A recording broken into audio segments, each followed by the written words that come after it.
You must be careful about the words you use, or the words you allow to be used in your house. Words are things. You must be careful. Careful about calling people out of their names, using racial pejoratives and sexual pejoratives and all that ignorance. Don't do that. It's time to talk about it. Pull up a chair and take a seat. We're serving up recipes for life. With Hampton University's Dr. Richard Mason and Dr. Tamara Williams. Welcome to the Sunday Brunch.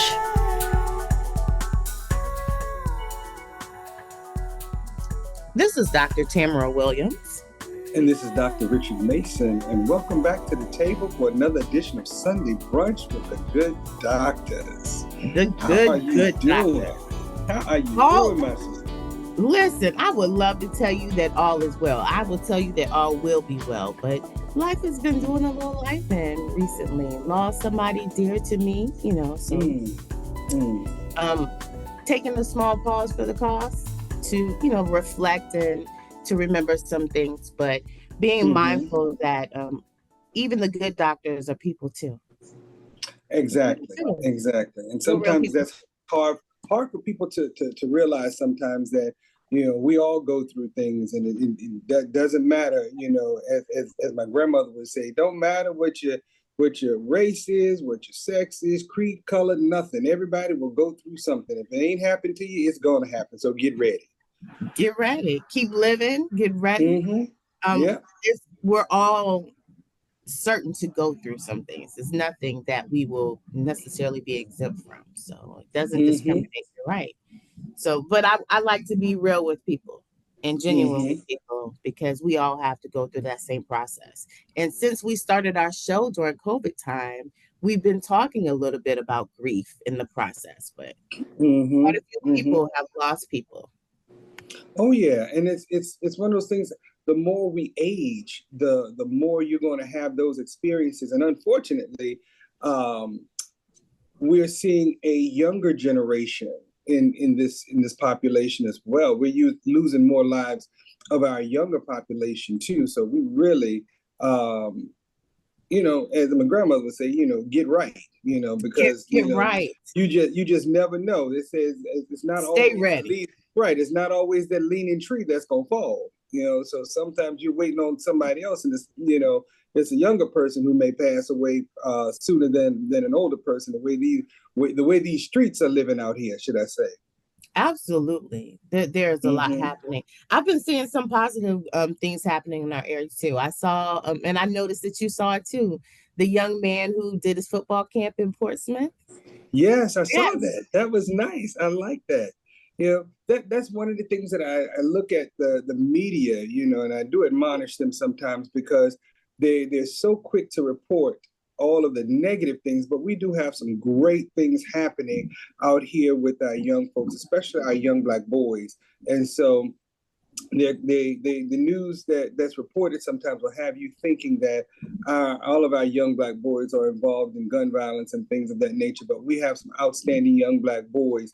For example, 200 plus men each year, they celebrate all of our young Black boys across the Hampton Roads community that have 3.0 GPAs or better. And I think this year the number of young boys they celebrated was upwards of 800 or so, something like that or whatever. And I remember the first year that I went to their breakfast, it was about 600 and something. And to see that parade of Black boys walk into that breakfast was absolutely amazing.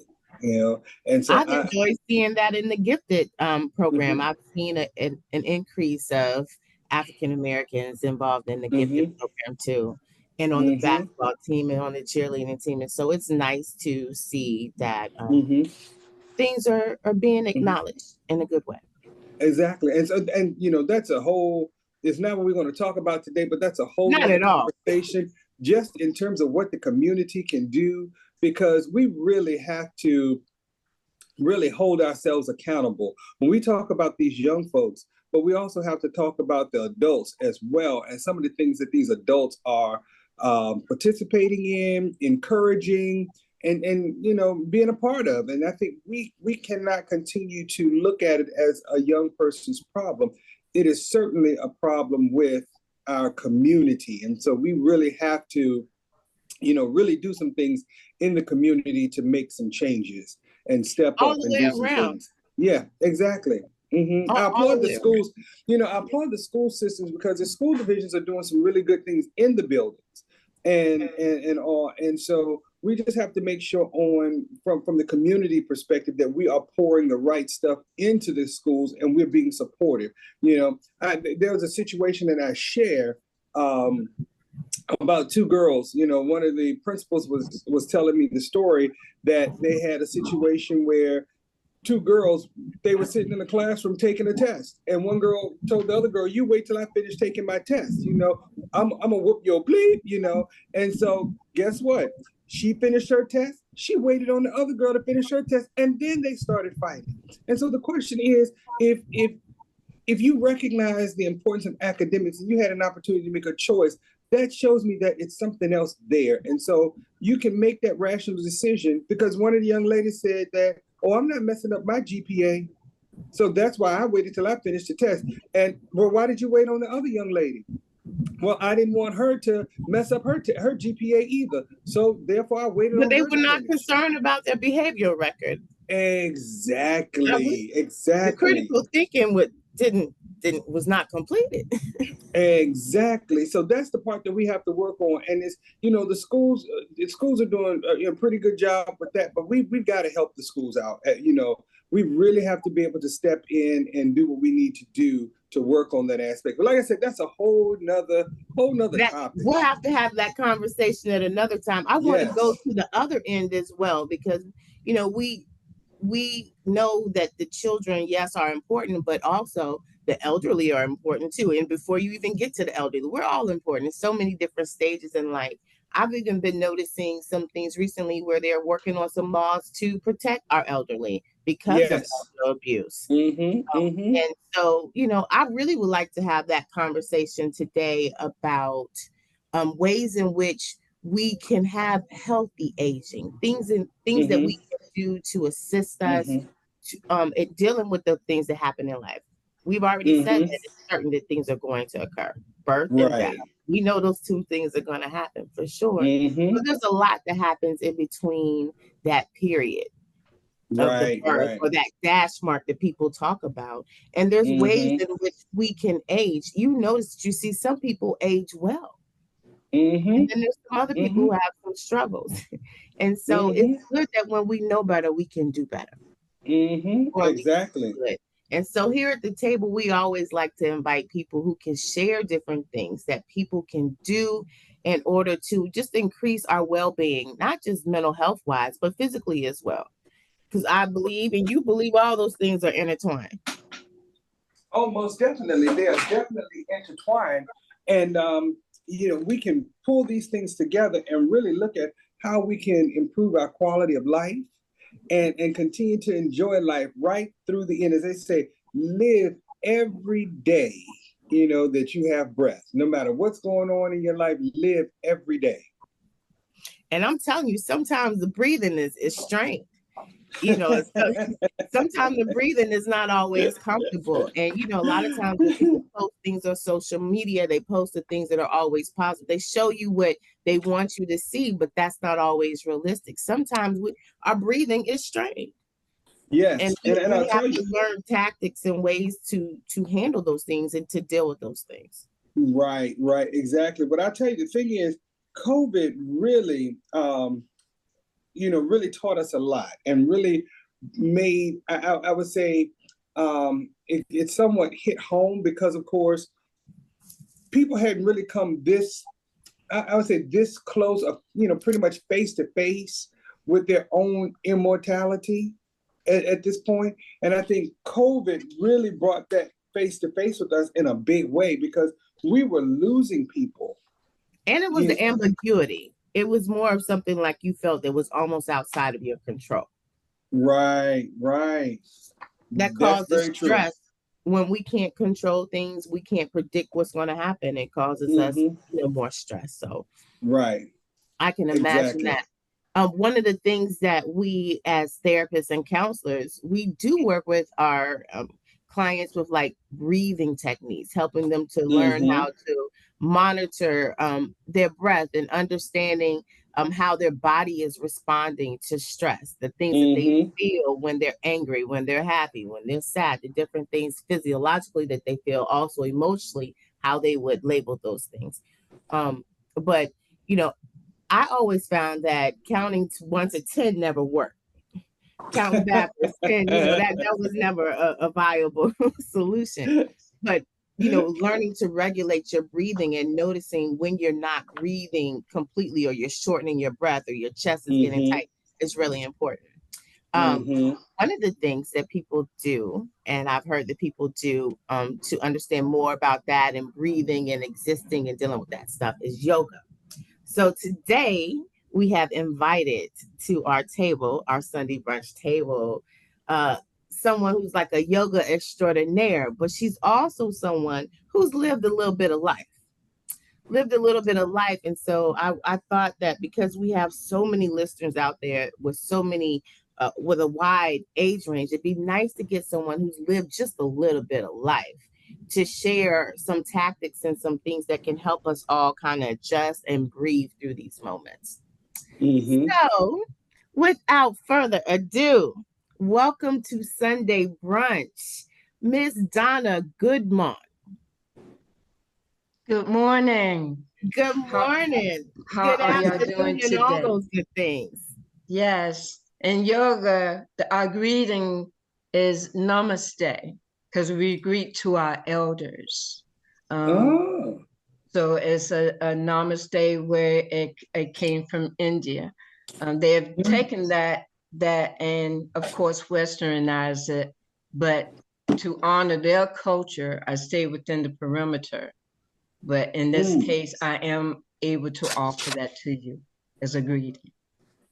Okay. Namaste to you. Namaste. All right. That already sounds like a good breathing word. Namaste. Yes. And thank you for that background, because I've often heard it, but never knew exactly what it meant. So thank you very much for that. Yeah, it's a greeting to the elders. I immersed in the study because, like anything, people take away from the culture and try to make it their own. And so to make sure that I'm not one of those who do that, I read on the history. And so I share that, not only with you as the audience, but with my members as well, because they have a habit of saying namaste at the end. And the end is not the beginning. So we sign off by saying peace or joy, or use different phrases from the Bible to signal the closing. Okay. All right. I'm telling you, she sounds very relaxed in that. Right. And I'm gonna tell you, I'm gonna share my experience with yoga. And I'm gonna say my one experience, okay? Because I was one and done. I said I'm gonna try something else. They said yoga is supposed to relax you and help to stretch your muscles and your joints and everything else or whatever. But I'm gonna tell you, I don't know if yoga is for fat boys, because I swear I was sweating and carrying on. I couldn't breathe and everything, whatever. I said, I think I'm done with yoga. I don't think I'm gonna do that anymore.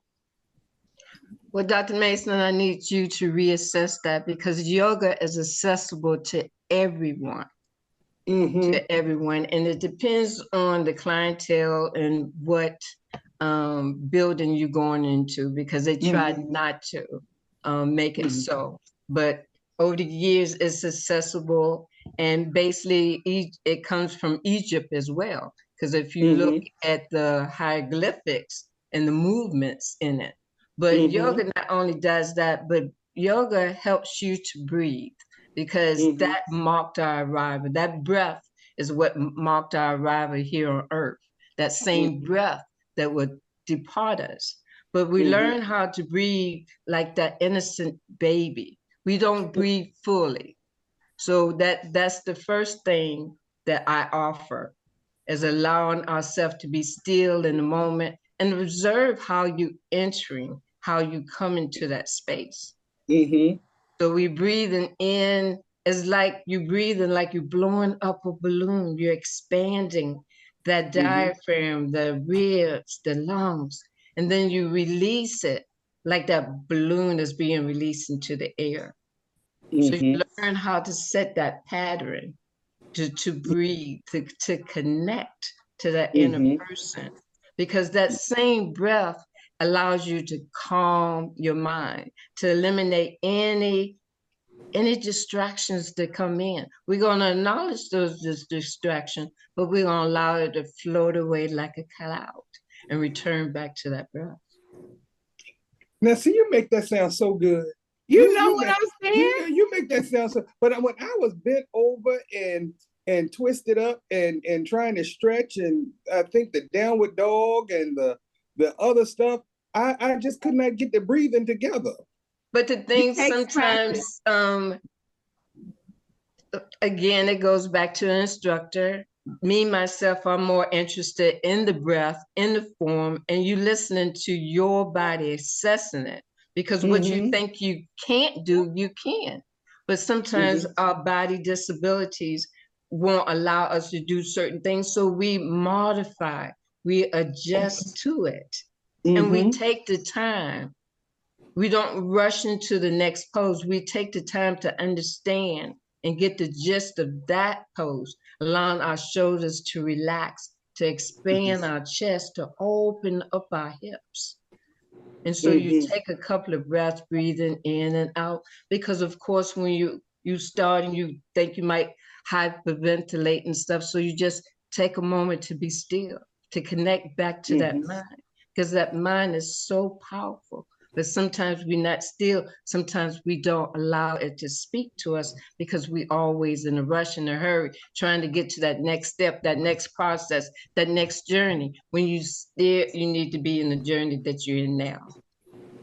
I like that. I received that. Learning how to be in the moment. And so listening to your body and not really being concerned what everybody else is doing around you, but listening to what's happening within you, to be still. So if it's a struggle in that moment, be still and find what's happening, and then be able to move forward.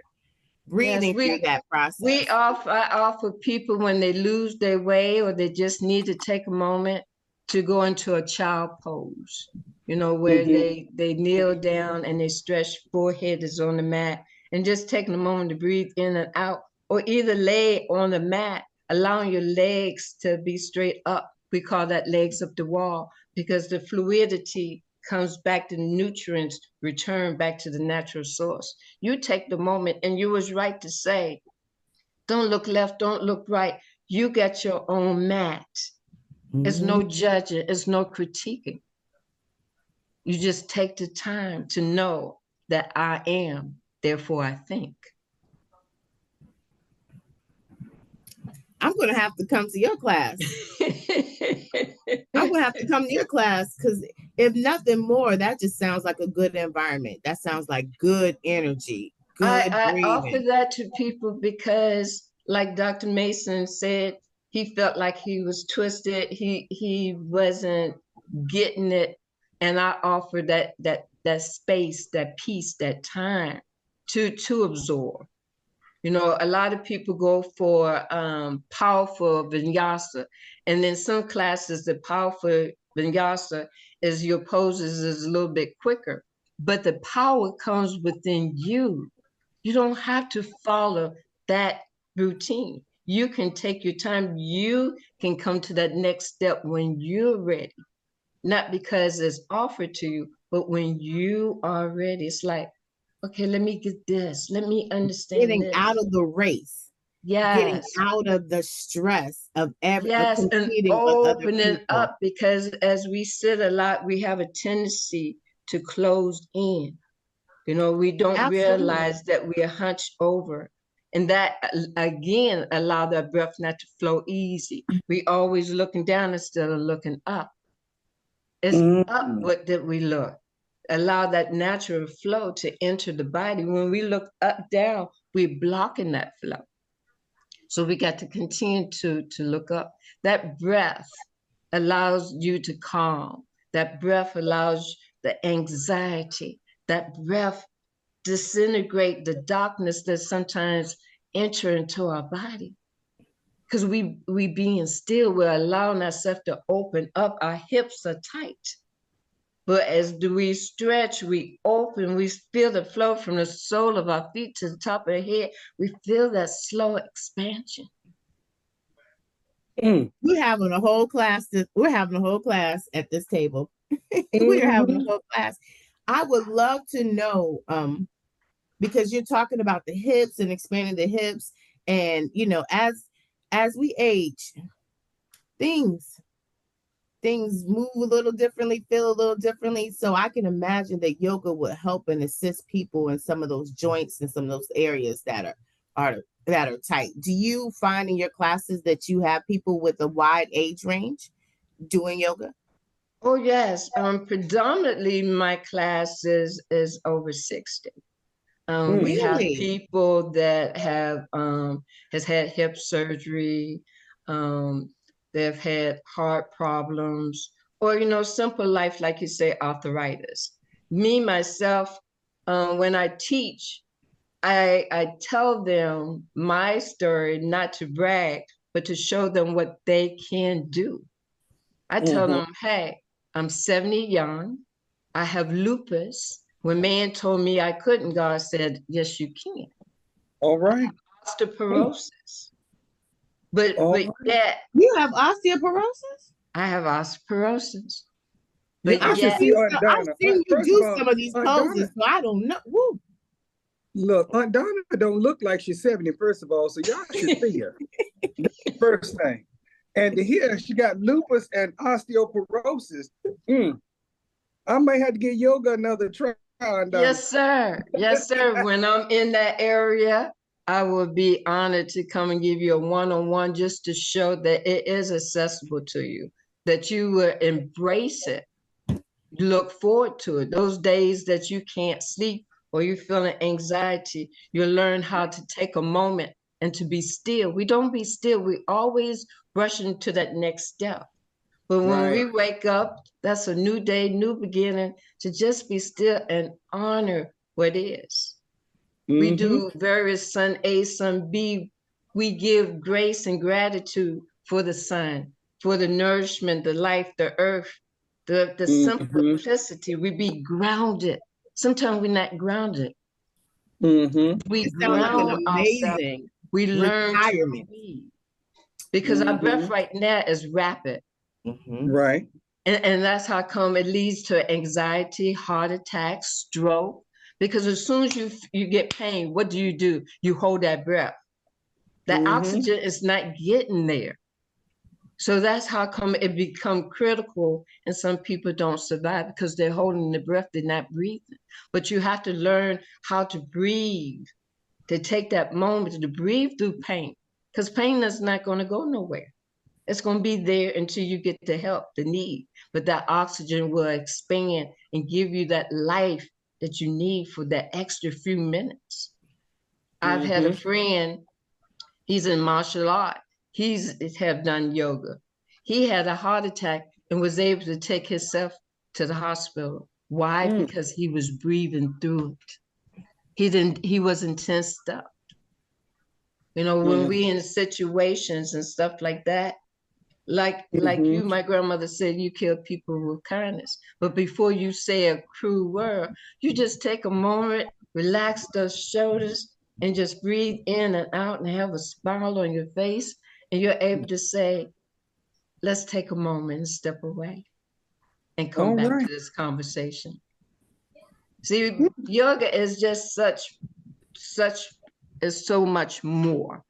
And a lot of people are hesitant because they think there's a religion connection to it, Buddhism or whatever. That's, again, is what the West did. They added that on. It's whoever you meditate to, whoever you believe in. It's not based or given on religion. It's that connection of life, the creation. but it helps you to expand and open up that chest, because we close in. And once we open up that chest like a cocoon, you come out like a butterfly. Because we're not going to eliminate our arthritis or our pain and stuff, but we're not going to allow it to bind us or hold us prisoner. We're going to allow it to stretch, because the more we stretch, the more we breathe, the more expansion and opening in our body become. You have to tell us how you got life. to this. Yeah, we live life. Don't let life live you. How you have to tell us, how did you get into yoga? What was your journey into yoga? I'm retired military. Did Air Force for 21 years. Then started working for the state of North Carolina, state health, public health. And I was going through post-traumatic, which I didn't know that the changes I was going through was based on a lot of things that happened to me, because I was conditioned to push past that, not show no weaknesses and stuff like that. But I was finding myself not able to breathe. And it was a place not too far from where I worked, and it was called Gentle Yoga. And it was open up free for veterans. So I said, okay, let me go try that. And it helped me to be still. It helped me be in the moment. It allowed me to stretch. And she was so awesome. She was so awesome. I started feeling peace within my body, not only in my mind, but just in my body. It became freeing, and I looked forward to going. And when she left and went to Asheville, it sort of, I was glad she left me an anchor, and she saw something in me that I didn't see, because she left me majority of her yoga material. But then I continued to go to other yoga class, and because of grief, yoga allowed me to come and be in a space where I could let that grief go, let it be absorbed into the ground, into the earth, not having to pick it up. It just let me I started breathing much more better. Instead of counting 10 or counting the sheep. Yeah, that does not work. I count the breath. Yeah. Because it was, you lay there and you allow your belly to rise, the chest, the ribs, and then feel it in the lungs, and just open up, and you side out. You don't realize how much toxins that you're letting go, how much stress is being released. And so I just embraced it. I loved it, and continued to go for myself. And about 5 years ago, during the COVID, I work at the YMCA, and they saw something in me again that I didn't see. And they offered to give me a scholarship to learn yoga so I could teach it. Because I teach indoor cycling, and they wanted me to transfer that energy, that motivation to yoga. Because a lot of us, and when I said us, people of color, again, think it's not accessible or think it's religion bound. And they wanted to make sure that people noticed that they knew that they saw somebody that can reach over any obstacles that they might face. And it just helped me to breathe better, to engage with people a little better, and not let their madness affect my peace. 70-year-old teaching cycling and yoga. Okay. And caring for my mother. I've been and a caregiver. Yeah, I've been caring for my mother going on 6 years. And 2 years ago, she became bedridden. And so that also helped my journey, that yoga, that breath. Because sometimes when you get overwhelmed, you need to find that grounding, that root. Because if not, then you just explode. And that's not my intention. That's not healthy for anybody. We were Oh, just talking no. about elder abuse. Yes, indeed. Hello. Yes, indeed. Hello. Yes, indeed. So but it's not, but it's not good for the caregiver. No. Because the caregiver gets weary and tired and stuff. But if they take a moment just to step away and regain that joy that they initially had, because I made the choice. I made the choice. I didn't see my mother going to a nursing home. I knew that there was going to be challenges. Did I know it was going to be this much? No, I didn't. We don't know what tomorrow brings. So again, we just stay in the moment.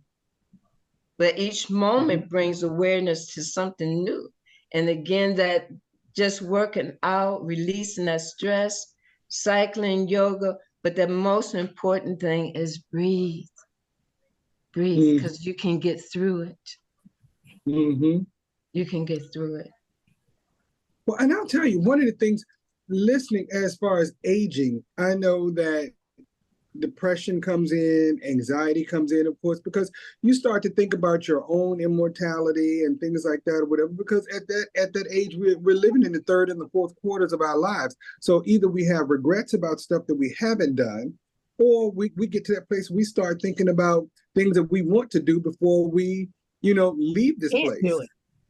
Exactly. Well, the word tells us like a thief in the night. So we just have to be grateful for the time that we're in, because the past is gone. Tomorrow hasn't came. And so that's why they said the present. The present. So you have to live for today. That's right. You just have to live for the day. Donna, you are dropping some jewels in here today at this table. That's for sure. I'm just trying to get to retirement so that I can that I can wake up in the morning and do all of that. And although we need it now, more than ever as we're going through the rat race to prepare for those moments. But I can imagine that is peaceful. So for those who are retired and you're thinking about how can you learn to breathe through the moments, maybe they should start thinking and embracing the opportunity of yoga. Even if they can't get down on the floor, I can imagine that there's some aspects that can happen in chair. You can do yoga in the chair. My mom was going to chair yoga prior to COVID because I wanted her to keep moving. I wanted her to keep breathing. And the best part that she liked was Savasana. And Savasana is when you just let go and relax. That was her favorite part. That sounds good to me. And sometimes that's all it takes. You can lay in your bed, amen, and find that peace. Even before you wake up, you can put your hands over your head, feeling that stretch. You can point your toes, flex your feet, point, flex. All feeling the liveliness within your body, and just take that moment to just soak it in. And then when you place your feet on the ground, the earth, make sure it's solid. You take a moment before you get up, you roll your shoulders up and down, you look up, you breathe in and you breathe out. And then when you get up, you come on the ball of your feet, because sometimes you got to run to the bathroom. That's yoga. Hey, listen, you better, as we engage until you get in there. Yes, indeed. And as we age, we have to make sure that we do place our feet on solid ground. Yes, and take in the morning. Yes, and take time, because that's where all the tragedy comes from. Because as we get older, we still think our body can rush, and it can't. You got to notice where you stepping. You got to notice how you stepping, because if not, you'll fall. And then sometimes it's slow for us to mend. And once the elderly fall, it's crucial. I'm not quite elderly yet, but I can tell you that me falling at my age, over 40, it's crucial.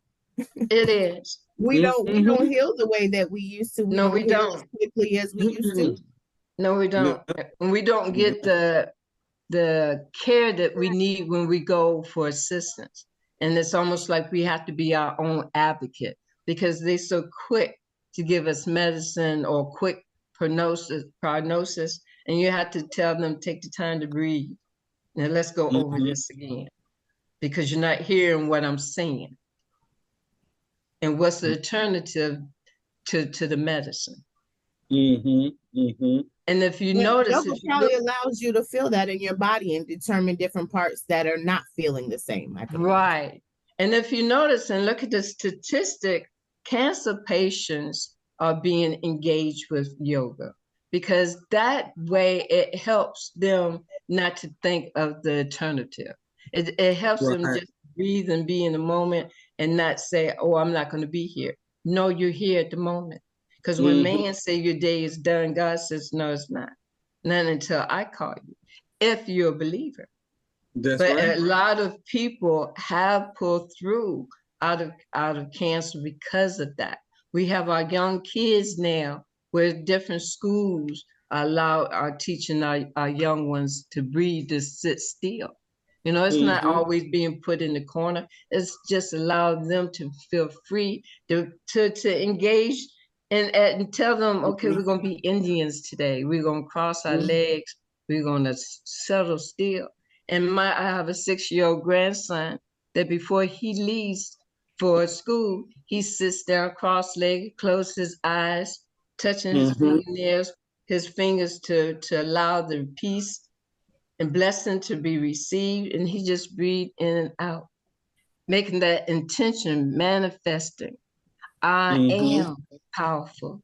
I am strong. I am God's child. I am the breath of life. So it has saved many lives. Yeah, I know self-talk is important. Like you said, they're doing in the classrooms, they call it mindfulness. Yes. And so that's what they're calling a lot of stuff. Mindfulness, really tapping into the social emotional aspects for these kids. So yeah, I certainly see a lot of that happening. I could see kindergartners doing some good work with yoga on their mat time. In their carpet time, and learning those type of things, learning how to breathe. That would be like probably a good solution to help them learn how to deal with some of that energy that they have coming into school and having to sit for the first time or learning for the first time to do those things. Oh yeah. Because when they're with their counterparts, they want to learn more. Yeah. They want to be with their counterparts. It's hard sometimes one-on-one when you try to teach them at home. But if they're with other with their friends and stuff like that, they embrace.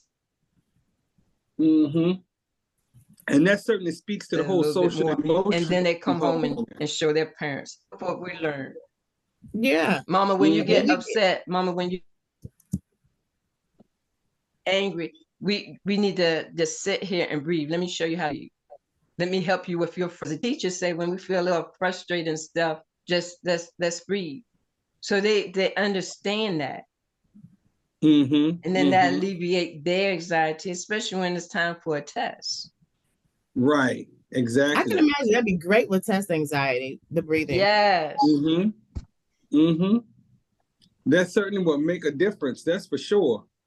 And help keep these kids focused on the lesson. Then that's why I think we've done a pretty good job of working with kids to teach them the academic roles and responsibilities, but we certainly can focus a little bit more on some of these social emotional cues that they're struggling with. Yeah, and it helps it helps the teacher as well. I volunteer. I'm going to a school that I teach teachers after school is over, because you know they're frustrated, had a hard day, some hard-headed children and stuff. And so allowing them to breathe so they don't take that home with them.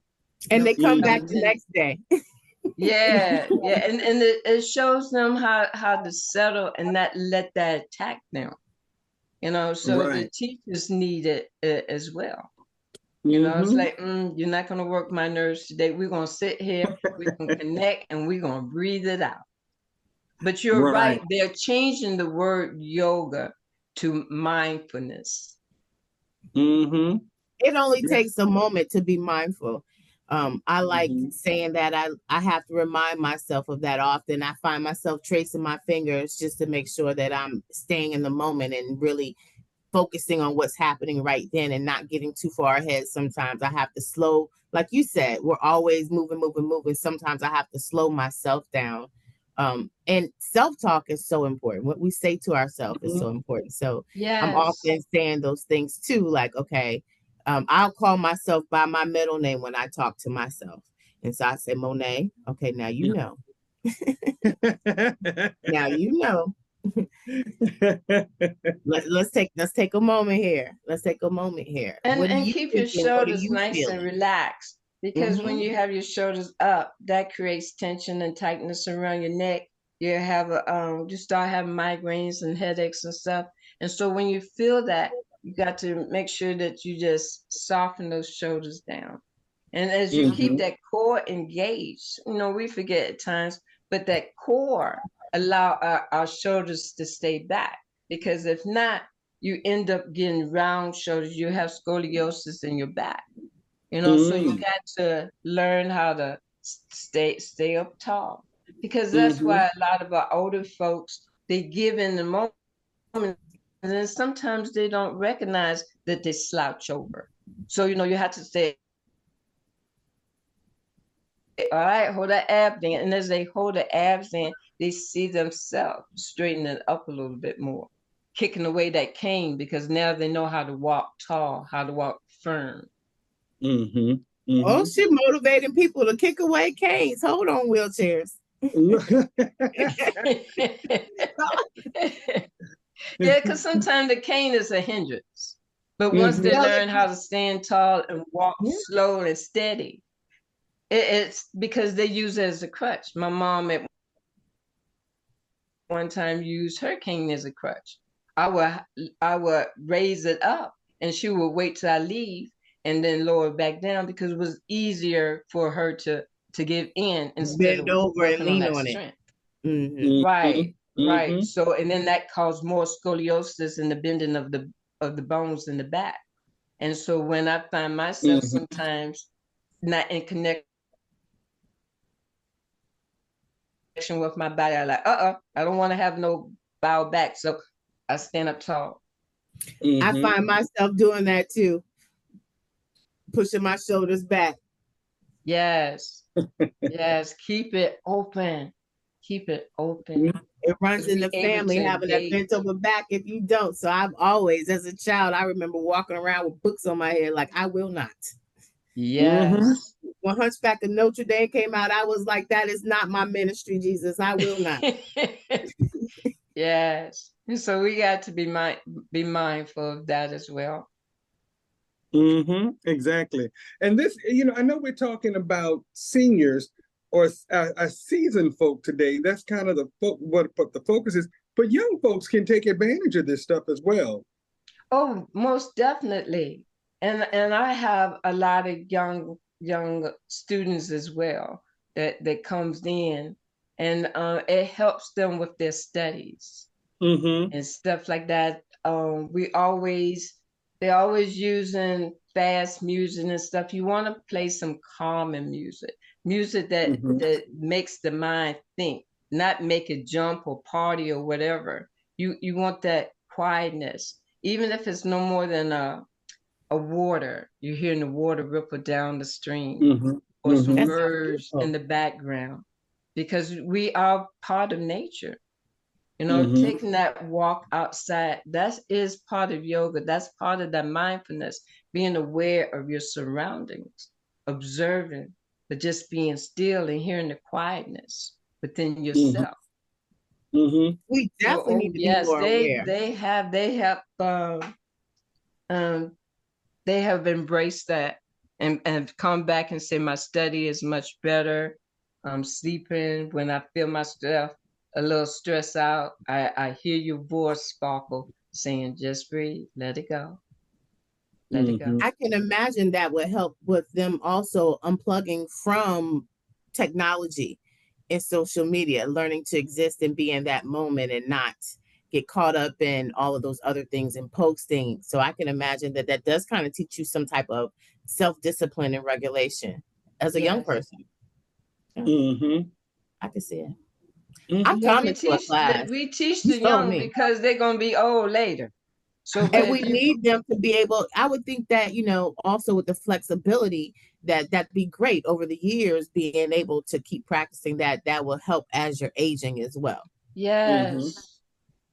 Yes. When I do a Warrior 3 or I do a Eagle Bind and everything else, and they laugh. I've seen you do some of the poses, and that's why I said you had to come on the show, because I want to be like you when I grow up at 70. I want to be able to do some of those things. But I don't want to let your audience know it's not going to happen overnight. I got long arms, long legs, and you would think that it's easy for me to touch my toes. It wasn't, because your hamstring and everything else is tight. It's not loose. And so as you stretch, as you breathe that breath, as you inhale, exhale, that exhale breath allow you to flow down a little bit more. And then you inhale for 4, exhale for 4. And you'll see yourself just stretch and releasing the muscles just a little bit more. But you have to stay with it. You just don't peer out, okay, I'll do it today. No, make it part of your practice. Make it part of your journey. Make it part of your day. Very true. Like a good day to me. Very Sounds true. like a good day. Good day. I want to stretch right now. But let's do that. Take a deep breath in. Circle your arms over your head. Yes. Now I want you to take your left wrist and slightly bend over to your right. Just not, yes. Feel that side stretch. Now inhale, come back to neutral. Come back to neutral. Now grab your right wrist and stretch over to your left. Yes. Breathing in and out. Inhale. Now exhale. Release those hands. Yeah, I'm coming to class. And then I'm going to the beach. Can we do yoga on the beach? Yes, hey, we did it last time, remember? Yes, I do remember. I wasn't quite able to get some of them poses that you were doing, but I need to work on that. I think that I can embrace that during this summer. It's a little hot outside today. But it's gonna be but hopefully we can get back out there on the beach. The water, I love the water. I find that to be peaceful. I can imagine that would be a great place to do yoga. I also want to ask you though, have you heard about hot yoga? I know you have. Yeah, as a matter of fact, it's a studio that I go to. And hot yoga, what it is allow the muscles to expand a little bit more. A lot of people, they have private summers. If you don't know what Sher Shep say, ask your mom. They already have that inner heat. And so we have what we call a Ujjayi breath, where we inhale and and it's like an oceanic sound in the back of our throat. But for those who have that oceanic sound, it's just that gentle wave. But for those who have that heat already, I just tell them inhale for 4 or 5, exhale for 4 or 5. They're still getting the same thing, because yoga, you can't be in a cool atmosphere. You want to be somewhere where it's warm. I don't have any fans on. It's hot. Well, that taffy is not going to expand in cold. But that taffy is going to expand in the heat, and it's going to be accessible for you to eat without breaking your teeth and stuff. And the same thing with your body. You want a little bit of heat for that expansion. So when I go to hot yoga, I love it because it releasing a little bit more toxins. Your body is opening up just a little bit more, especially our hips, because our hips, you don't realize, carry a lot of emotions. It lies there. We have grief, we have sorrow, we have darkness. But as we learn to open up those hips just a little bit, more expanding it. All of that leaves. And I didn't realize, and sometimes you can cry with joy because the pain is no longer there. You're able just to be open up, to be receptive, be that receptive too. So yes, I run to hot yoga. Okay. That you have definitely schooled us on that today. I was not thinking I would ever want to do hot yoga because I don't like extreme heat.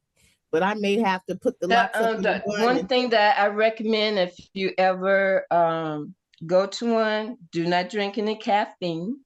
Oh, okay. You want to drink cool water. It has some water within your body, and then sort of kind of freeze your water, or have those insulated bottles that keeps your water cold. Because throughout the practice, you are going to need to take a moment just to hydrate just a little bit to keep on going, because you don't want to get overheated. You also going to, again, listen to your body, take a moment. You don't have to stay with the crowd. Just take a moment and just breathe, because that heart rate is going to go up a little bit because of that heat. But again, that breath, that Ujjayi breath, that powerful, we call victorious breath.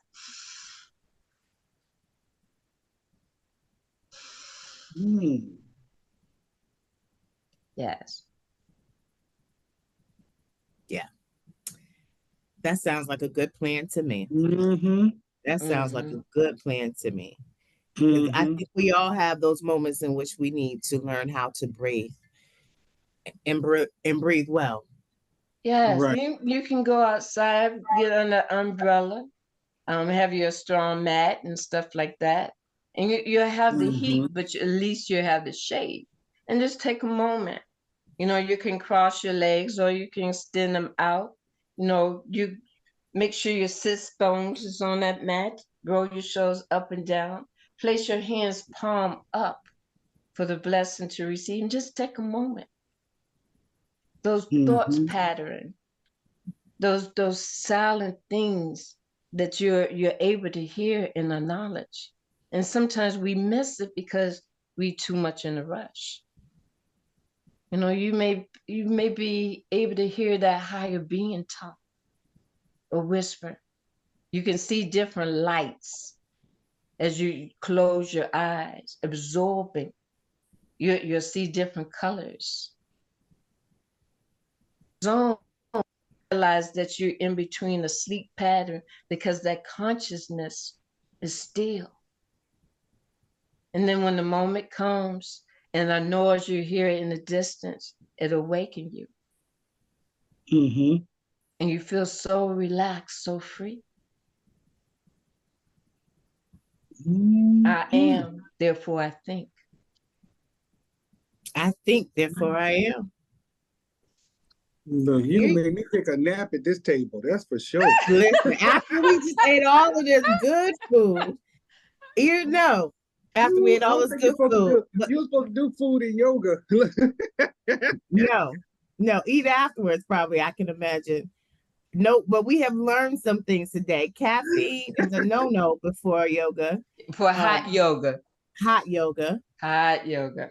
Definitely would like to have it. It will make you feel differently. And so it helps us to be more aware of our body. And that even some of that pain is not necessarily a bad thing, but it teaches you how to breathe through the pain. Yeah, because you're always going to come to the edge, but you don't have to go beyond that edge. You feel a little pain, you learn how to back up. And then you try again. It's like that baby. That baby gets up and walk and he fall, but he laugh at himself. We take life so serious. And we got to let that go. We got to let it go and enjoy again the moment. Very true. We want to thank you so much for coming to the table. Thank you so much for sharing with the table. Exactly. You're more than welcome. And before we end, I want you to bring your palms together, bring it to your heart. Now I want you to take your hand your thumb, take it to the third eye, which we call the forehead. This is for good thoughts. I want you to bring it to your lips for kind words. And I want you to bring it back to your heart for compassion, not only for others, but for yourself first. The love, light, peace in me sees and honor, recognize the love, light, peace in both of y'all. And thank you for what you do. And may our paths meet soon. Again, absolutely. Thank you so much. Man. Well, I'll tell you this. Thank y'all so much for joining us at the table right here at WHOV Smooth 88.1. I am Dr. Richard Mason. And I am Dr. Tamara Williams. Be sure to keep your fork. Someday we'll be able to measure the power of words. I think they are things. I think they get on the walls. They get in your wallpaper. They get in your rugs, in your upholstery, in your clothes, and finally into you. Thank you for joining us at the table. Tune in next Sunday at 1 p.m. for more delicious topical recipes for life on the Sunday Brunch. On Smooth 88.1 WHOV.